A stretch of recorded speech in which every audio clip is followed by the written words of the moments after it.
Tracking, alerting, protecting. This is WKYT News. Good afternoon. At 12:30, we continue to track a breaking news alert out of Clay County. Shots rang out in a busy store parking lot this morning. The shooting happened outside the Manchester Walmart around 10 o'clock this morning. Police tell us two people were arguing when one shot the other. There are not too many details available right now other than that, but we do know the shooter's in custody and the victim was flown to a hospital in critical condition.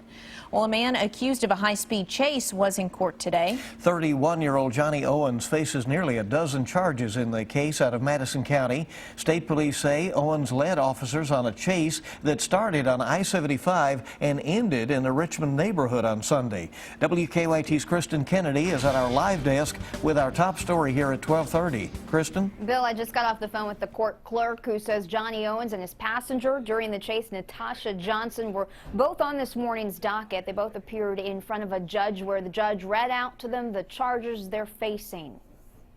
Now, Johnson is facing a public intoxication charge, and Owens is facing far more, including wanton endangerment, reckless driving, and fleeing and evading police.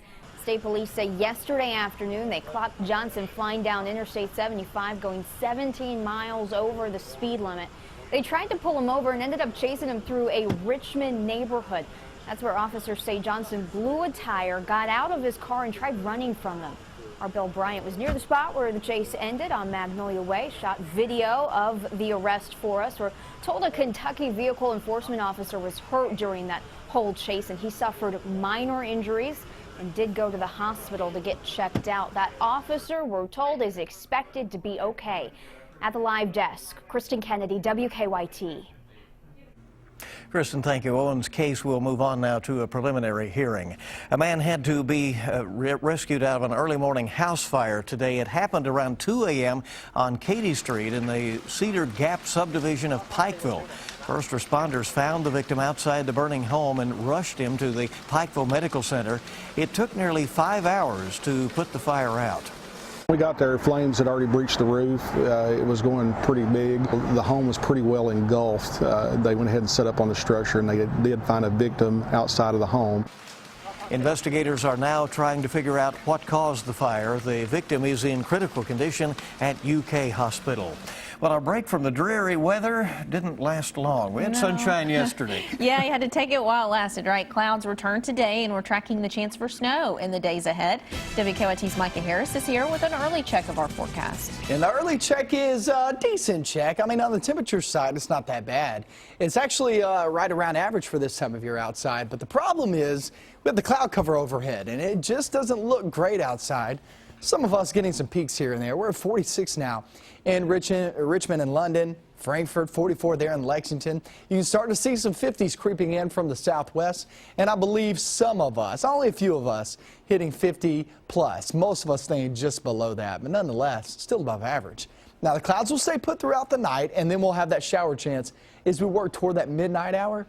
Then we'll start to see that cooler air filter on in, which will change some things over to a few flakes as we head throughout the day tomorrow. And that's our focus of the forecast, is that snow potential. How much are we expecting? Is it going to cause major issues? And when can you expect that? Well, I'll take it hour by hour coming up in just a few minutes. All right, thanks so much, Micah. We are tracking the search for two people police say robbed a pharmacy. Happened about 3:30 this morning at Brentwood Pharmacy in Laurel County. The sheriff's office says two men forced their way into the back door and tried to disable the alarm. Instead, it went off and alerted deputies to the break-in. The men did manage to take off with some items from the pharmacy before deputies arrived. We're learning some more about an Eastern Kentucky University student who was killed in a car crash now.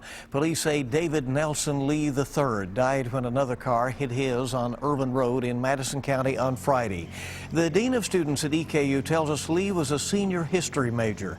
He was not enrolled in classes this fall or spring.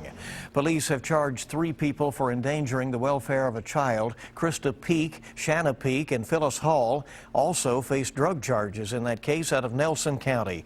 Bardstown police say they found a small child living in a home with drugs and also in dirty conditions. The women were taken to jail. Social workers released the child to a family member. It is only December, but Streets and Roads crews have already started patching potholes, believe it or not.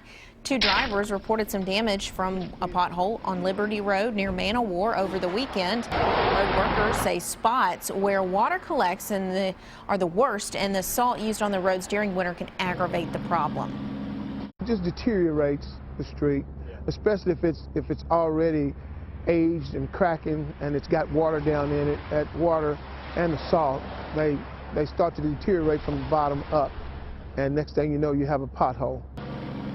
You can report a pothole in Lexington by calling 311. Streets and Roads tries to make repairs within 24 hours of getting the call. Well, a Kentucky company is planning to add some new jobs. North America Stainless in Carroll County will add 15 jobs as part of a $5 million expansion.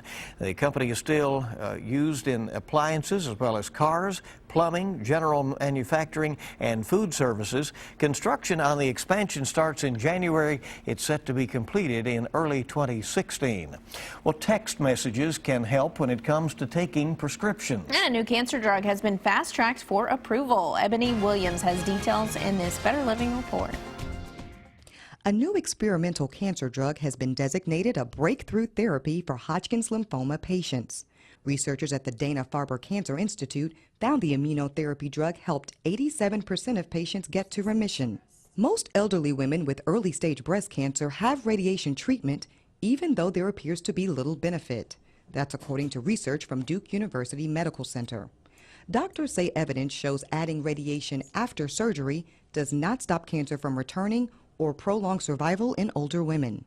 And a new study finds text messages helps patients remember to take their medications. London researchers offered text reminders to patients taking blood pressure and cholesterol drugs. They found text messages prevented 1 in 6 from forgetting their medications. Those are some of the day's top health stories. Ebony Williams, CBS News, New York.